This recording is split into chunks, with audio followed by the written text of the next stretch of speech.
Hello friends, welcome to your channel Raghav Gyan Sagar. कैसे हैं आप सभी?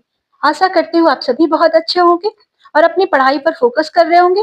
फ्रेंड्स, आज फिर से करंट अफेयर्स का दिन है। करंट अफेयर्स के 3 पार्ट्स में लेकर के आती हूँ।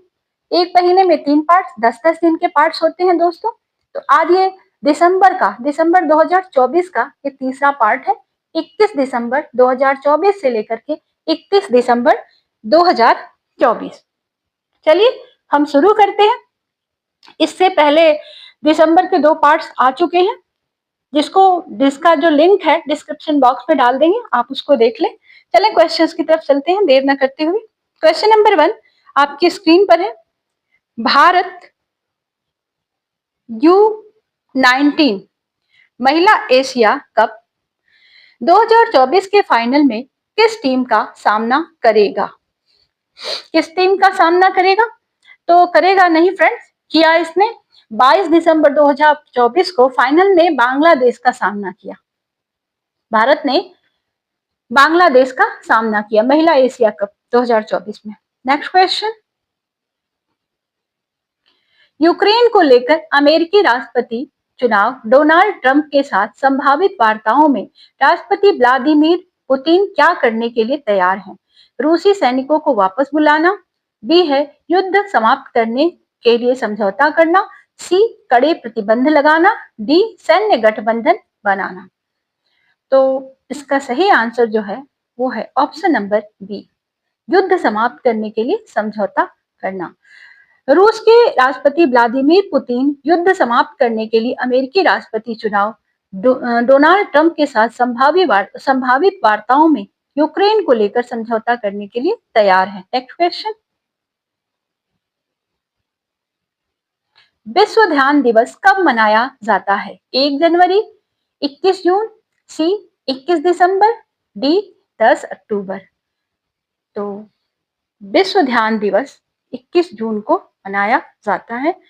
हर साल विश्व ध्यान दिवस 21 जून को मनाया जाता है। Next question, travel and tourism development index TTDI 2024 report में भारत की अभी रैंक आई है, वो कौन सी रैंक है? तो भारत 39वें नंबर पर, 39। भारत अब वर्ल्ड इकोनॉमिक फोरम WEF की travel and tourism development index TTDI 2024 की रिपोर्ट में 119 देशों में 39वें स्थान पर है। दिसंबर 2024 में संयुक्त राष्ट्र आंतरिक न्याय परिषद IJC के अध्यक्ष के रूप में किसे नियुक्त किया गया है? तो ये जो है IJC के रूप में नियुक्त किया गया है न्यायमूर्ति Madan B Lokur. Option number C सही है। पूर्व कोर्ट जज मदन बी लोकूर को संयुक्त राष्ट्र आंतरिक न्याय परिषद IJC के अध्यक्ष के रूप में नियुक्त किया गया है। उद्घाटन अंडर 19 ACC महिला T20 एशिया कप 2024 किस टीम ने जीता? तो भारत ने 22 दिसंबर 2024 को मलेशिया के कुआलालंपुर में बांग्लादेश को 41 रनों से हराकर उद्घाटन अंडर 19 ACC महिला T20 एशिया कप को जीता है। भारत इसका सही आंसर है, Bharat. Next question, wall street journal द्वारा 2025 की गो टू ग्लोबल डेस्टिनेशंस में किस भारतीय राज्य को मान्यता दी गई है?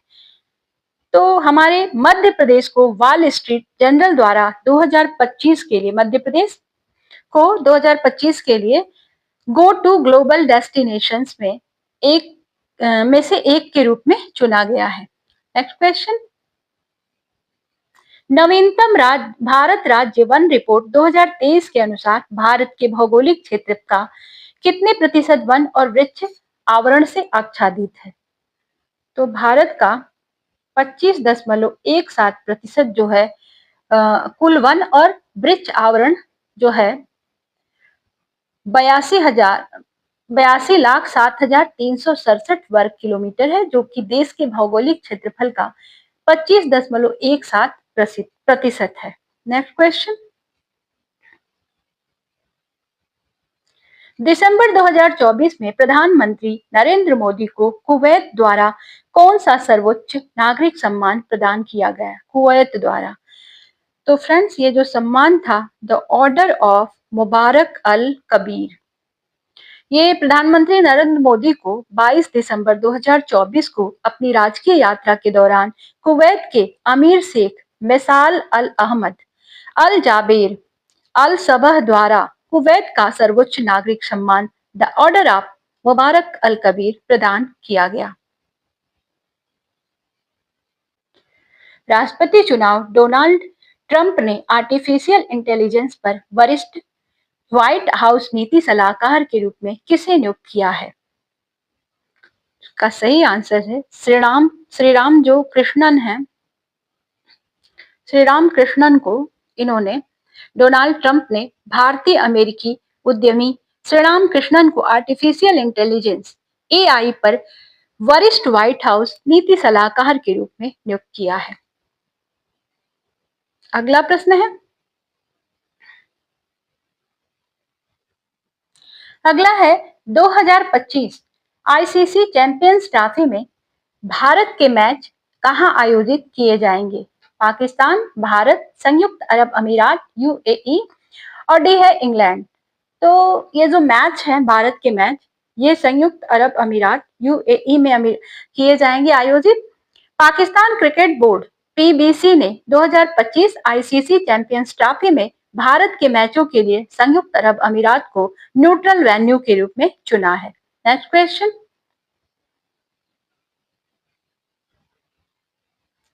दिसंबर 2024 में आइसलैंड का सबसे युवा प्रधानमंत्री कौन बना? कैथरीन जैकब्स डॉटिर, सिंगम मंडूर डेविस, गुन लॉक्शन, सी है क्रिस्टरून फ्रास्टा डाटिर और डी है बियार्नी बेनेडिक्टसन। तो इसका सही आंसर जो है क्रिस्टरून फ्रास्टा डॉटिर, ये आंसर सही है। और आइसलैंड की नई सरकार, जिसका नेतृत्व सोशल डेमोक्रेटिक अलायंस एसडीए के प्रधानमंत्री क्रिस्टरून फ्रास्टा डॉटिर कर रही हैं और इन्होंने 21 दिसंबर 2024 को कार्यभार संभाला। फ्रास्टा डॉटिर जो हैं 1988 में जन्मी है, आइसलैंड की सबसे युवा प्रधानमंत्री हैं ये। अगला प्रश्न, भारत में राष्ट्रीय उपभोक्ता दिवस प्रतिवर्ष कब मनाया जाता है? राष्ट्रीय उपभोक्ता दिवस, तो फ्रेंड्स ये मनाया जाता है 24 दिसंबर को। ऑप्शन नंबर बी सही है, 24 दिसंबर, 24 दिसंबर। नेक्स्ट क्वेश्चन, 2024 में राष्ट्रीय मानवाधिकार आयोग एनएचआरसी के नए अध्यक्ष के रूप में किसे नियुक्त किया गया है? तो राष्ट्रीय मानवाधिकार आयोग के अध्यक्ष के रूप में रामा सुब्रमणियन, वी रामा सुब्रमणियन को चुना गया है। सेवानिवृत्त ये सुप्रीम कोर्ट के न्यायाधीश हैं और 23 दिसंबर 2024 को राष्ट्रपति द्रौपदी मुर्मू जी द्वारा राष्ट्रीय मानवाधिकार आयोग एनएचआरसी का अध्यक्ष इनको नियुक्त किया गया है। नेक्स्ट क्वेश्चन, फ्रेंड्स ये क्वेश्चंस हैं 25 दिसंबर 2024 के। तो चलिए, आईसीसी पुरुष चैंपियंस ट्रॉफी 2025 की मेजबानी कौन सा देश कर रहा है? Bharat, Australia, Pakistan, England. तो इसकी मेजबानी कर रहा है पाकिस्तान।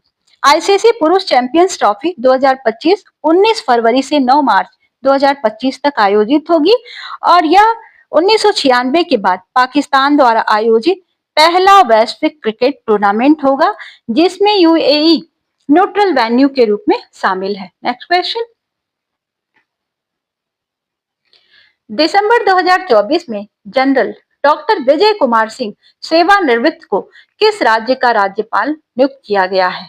डॉक्टर विजय कुमार सिंह जो बने हैं ये मिजोरम के राज्यपाल बने हैं, विजय कुमार सिंह, और 2024 में भारत के राष्ट्रपति द्वारा इनको राज्यपाल नियुक्त किया गया है मिजोरम का। नेक्स्ट क्वेश्चन, भारत में सुशासन दिवस प्रतिवर्ष कब मनाया जाता है? 26 दिसंबर, 25 दिसंबर, 1 जनवरी, 2 अक्टूबर। तो ये मनाया जाता है 25 दिसंबर। सुशासन दिवस भारत में प्रतिवर्ष 25 दिसंबर को पूर्व प्रधानमंत्री अटल बिहारी वाजपेयी की जयंती के उपलक्ष्य में मनाया जाता है। 86वीं 86वीं सीनियर राष्ट्रीय बैडमिंटन चैंपियनशिप 2024 में पुरुष एकल खिताब किसने जीता? तो पुरुष एकल खिताब जीता है M Raghu. Option number B सही, एम रघु।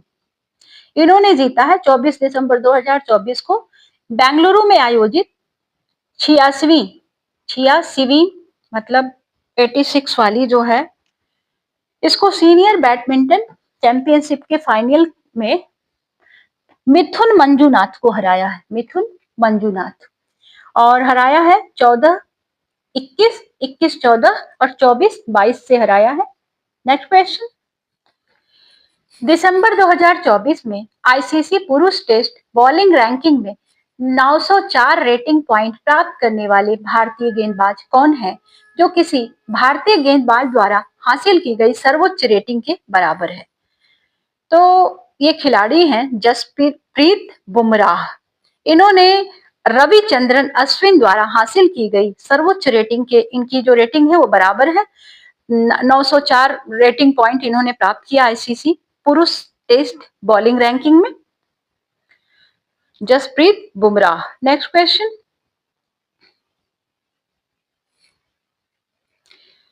वित्त मंत्रालय में राजस्व सचिव के रूप में किसे नियुक्त किया गया है? अमित अग्रवाल, बी विनीत जोशी, सी अरुणीश चावला, डी नीरजा शेखर। तो इनका नाम है अरुणीश चावला। इनको जो ये जो हैं अरुणीश चावला जी 1992 बैच के बिहार कैडर के आईएएस अधिकारी हैं और इन्होंने ही वित्त मंत्रालय में इनको राजस्व सचिव नियुक्त किया गया है। नेक्स्ट क्वेश्चन, हर साल 26 दिसंबर को वीर बाल दिवस पर किसकी वीरता और बलिदान को श्रद्धांजलि दी जाती है? तो ये श्रद्धांजलि दी जाती है गुरु गोविंद सिंह के छोटे पुत्र को। और वीर बाल दिवस पर हर साल 26 दिसंबर को ये मनाया जाता है और यह दिन गुरु गोविंद सिंह जी के छोटे पुत्रों बाबा जोरावर सिंह और बाबा फतेह सिंह की वीरता और बलिदान को सम्मानित करता है। नेक्स्ट क्वेश्चन, केन बेतवा नदी जोड़ परियोजना के शिलान्यास समारोह के दौरान किस पूर्व प्रधानमंत्री की 100वीं जयंती मनाई गई? तो ये जयंती मनाई गई है अटल बिहारी वाजपेयी साहब की और इसका शिलान्यास जो ये परियोजना है केन बेतवा, इसका शिलान्यास किया है प्रधानमंत्री नरेंद्र मोदी जी ने 25 दिसंबर 2024 को। और ये हुआ कहाँ है? मध्य प्रदेश के खजुराहो में केन बेतवा राष्ट्रीय नदी जोड़ परियोजना का शिलान्यास हुआ है।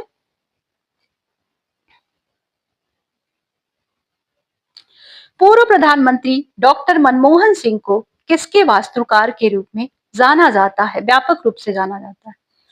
तो इनको जाना जाता है 1991 के आर्थिक उदारीकरण के कारण। इन्होंने ही आर्थिक उदारीकरण की नीति दी थी और तब तक हम बंद अर्थव्यवस्था की नीति पर चल रहा था भारत। 1991 में इन्होंने उदारीकरण को, लिबरलाइजेशन को अपनाया, क्योंकि ये उस समय वित्त मंत्री थे नरसिम्हा राव की सरकार में। और आर्थिक सुधारों के वास्तुकार के रूप में भी इनको जाना जाता है। इन्होंने भारत में आर्थिक उदारीकरण की शुरुआत की, मैंने पहले भी बताया आपको। भारत के किस पूर्व प्रधानमंत्री ने भारतीय रिजर्व बैंक आरबीआई के गवर्नर के रूप में कार्य किया? तो फ्रेंड्स, ये मनमोहन सिंह जी ही हैं जिन्होंने आरबीआई के गवर्नर के रूप में भी काम किया। कब से कब तक? तो 1900 मिनट, मनमोहन सिंह जो हैं, मनमोहन सिंह कब से कब तक काम किया? तो 1982 से लेकर के 85 तक, 85 1982 से लेकर 85 तक भारतीय रिजर्व बैंक के ये गवर्नर रहे। अगला प्रश्न है फ्रेंड्स, मैं आपसे कहूंगी वीडियो अगर आपको पसंद आ रही हो तो लाइक शेयर सब्सक्राइब जरूर करें। प्रधानमंत्री राष्ट्रीय बाल पुरस्कार के पुरस्कारों के लिए निम्नलिखित में से कौन सी श्रेणियां शामिल की गई हैं?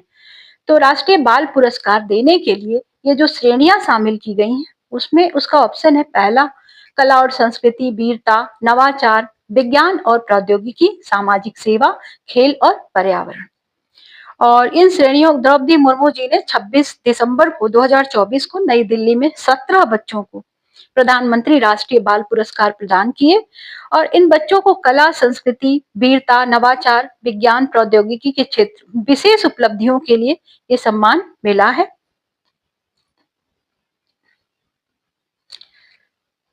अड़तीसवें राष्ट्रीय खेल 28 जनवरी 2025 को कहां आयोजित होंगे?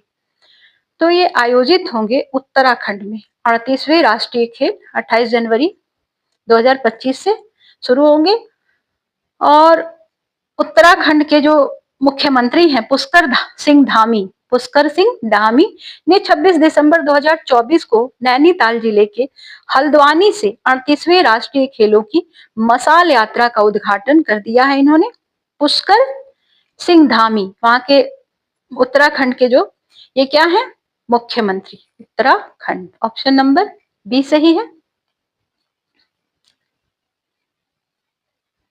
अगला प्रश्न, ये जो प्रश्न है फ्रेंड्स 28 दिसंबर 2024 के हैं। ब्रह्मपुत्र नदी पर दुनिया का सबसे बड़ा बांध कहां पर बन रहा है? तो ब्रह्मपुत्र नदी पर जो बांध बन रहा है दुनिया का सबसे बड़ा बांध, तो ये बन रहा है चाइना में, चीन में। चीन ने हाल में ही ब्रह्मपुत्र नदी पर दुनिया के सबसे बड़े बांध के निर्माण को मंजूरी दी है, जो तिब्बत में भारतीय सीमा के पास स्थित है और भारत के लिए इस समय खतरा बना हुआ है फ्रेंड्स। भारत इससे काफी चिंतित है। तिब्बत में ब्रह्मपुत्र नदी को किस नाम से जाना जाता है? यांगसे, यारलुंग जांगबो, पीली नदी, मेकोंग। जब ब्रह्मपुत्र की बात आ ही गई है तो हम जान लेते हैं इसको तिब्बत में क्या कहते हैं। इसका नाम है यारलुंग जांगबो। भारत में आकर इसका नाम बदल जाता है ब्रह्मपुत्र और जैसे ही ये बांग्लादेश में प्रवेश करती है इसका नाम हो जाता है जमुना। ब्रह्मपुत्र नदी को तिब्बत में यारलुंग जांगबो के नाम से जाना जाता है। यह नदी चीन के तिब्बत स्वायत्त क्षेत्र में उत्पन्न होती है, जहां इसे यारलुंग जांगबो या बस जांगबो कहते हैं। यह तिब्बत से पूर्व की ओर बहती है, फिर ग्रेट बैंड दक्षिण की ओर मुड़ती है। अरुणाचल प्रदेश के माध्यम से यह भारत में प्रवेश करती है और यहाँ पर आकर यह ब्रह्मपुत्र बन जाती है। बांग्लादेश में प्रवेश करती है तो जमुना नदी के नाम से जाना जाता है, मैंने पहले भी बताया। 25 दिसंबर 2024 को कजाकिस्तान के एक्टाउ के पास अजरबैजान एयरलाइंस की फ्लाइट J2 8243 को गलती से किस देश की वायु रक्षा प्रणाली ने गिराया हो सकता है? तो अटकल लगाई जा रही है फ्रेंड्स। अटकलों के अनुसार, प्रारंभिक अटकलों के अनुसार रूस, और रूस ने इसके लिए माफी भी मांगी है। कुछ स्रोतों का कहना है कि रूस की वायु रक्षा प्रणालियों ने गलती से विमान को मार गिराया है। बाद में रूस ने इसके लिए माफी भी मांगी है। 7 महाद्वीपों की सबसे ऊंची चोटियों पर चढ़ाई करने वाली सबसे कम उम्र की महिला कौन है? तो ये महिला जो है इनका नाम है काम्या कार्तिकेयन। काम्या कार्तिकेयन जो है मुंबई की नेवी चिल्ड्रन स्कूल की 17 वर्षीय की छात्रा है। ये 7 महाद्वीपों की सबसे ऊंची चोटियों पर चढ़ाई करने वाली सबसे कम उम्र की ये महिला बन गई है। दिसंबर 2024 में दूसरी बार महिलाओं की विश्व रैपिड और ब्लिट्ज शतरंज चैंपियनशिप किस भारतीय खिलाड़ी ने जीती? दूसरी बार, तो इनका नाम है हम्पी कोनेरू जी ने जीती है। महिलाओं की श्रेणी में विश्व रैपिड ब्लिट्ज शतरंज चैंपियनशिप विजेता है ये, और भारत की कोनेरू हम्पी ने हराया किसको है? तो इंडोनेशिया की इरीन सुकंदर को हराया और अपना दूसरा महिला खिताब जीत लिया। हम्पी ने 11 राउंड में 8.5 अंकों के साथ टूर्नामेंट को समाप्त किया है। भारत के लिए गर्व का विषय। कौन से बोस्निया के पारंपरिक प्रेम गीत को दिसंबर 2024 में यूनेस्को की मान्यता प्राप्त हुई? तो शिवदालिंका जो है, इस प्रेम गीत को दिसंबर में प्रेम गीत को दिसंबर में बाल्कन ब्लूज भी इसको कहा जाता है।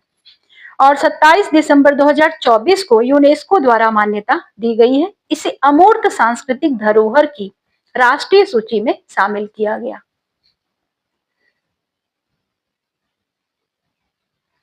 अभ्यास सूर्य किरण और भारत और डैश की सेनाओं के बीच एक संयुक्त सैन्य अभ्यास है। एक प्रैक्टिस हो रही है फ्रेंड्स, भारत और किस देश की सीमा, किस देश के साथ, तो ये देश है नेपाल। दोनों की सेनाओं के साथ, भारत की सेना और नेपाल की सेनाएं एक साथ प्रैक्टिस कर रही हैं और उस अभ्यास का नाम है सूर्य किरण। सेनाओं के बीच महत्वपूर्ण संयुक्त सैन्य अभ्यास है और वार्षिक प्रशिक्षण कार्यक्रम 18वां संस्करण है ये। 31 दिसंबर 2024 से ये चलेगा 13 जनवरी 2025 तक। नेपाल के सलझंडी नाम है, सलझंडी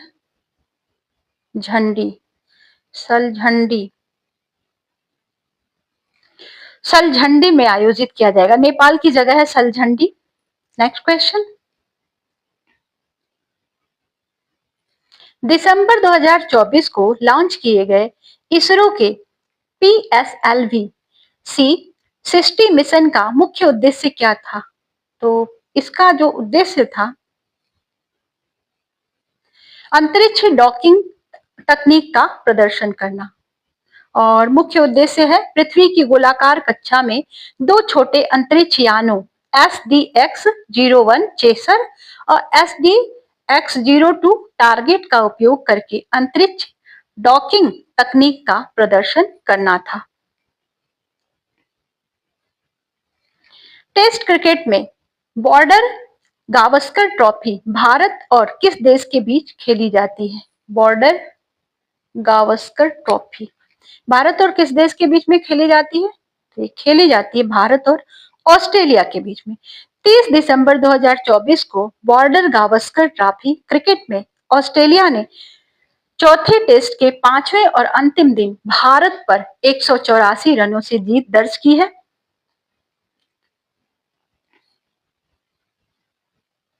हेमंत मुदप्पा ने किस खेल में 15 राष्ट्रीय खिताब जीतने वाले पहले एथलीट बनने का रिकॉर्ड बनाया? तो ये खेल जो है वो है मोटरसाइकिल ड्रैग रेसिंग। हेमंत मुदप्पा ने जो 15 राष्ट्रीय खिताब का रिकॉर्ड बनाया है, जीतने वाले एथलीट बने हैं मोटरसाइकिल ड्रैग रेसिंग में। 29 दिसंबर 2024 को मद्रास इंटरनेशनल सर्किट MIC में आयोजित FMSCI भारतीय राष्ट्रीय मोटरसाइकिल ड्रैग रेसिंग चैंपियनशिप 2024 के चौथे और अंतिम राउंड में अपना 15वां राष्ट्रीय खिताब जीता। फ्रेंड्स, ये थे करंट अफेयर्स 21 दिसंबर 2024 से लेकर 31 दिसंबर 2024 के। अगर आपको ये वीडियो पसंद आई हो तो लाइक शेयर सब्सक्राइब जरूर करें। मिलते हैं आपसे नेक्स्ट वीडियो में, तब तक के लिए good bye. Thank you for watching.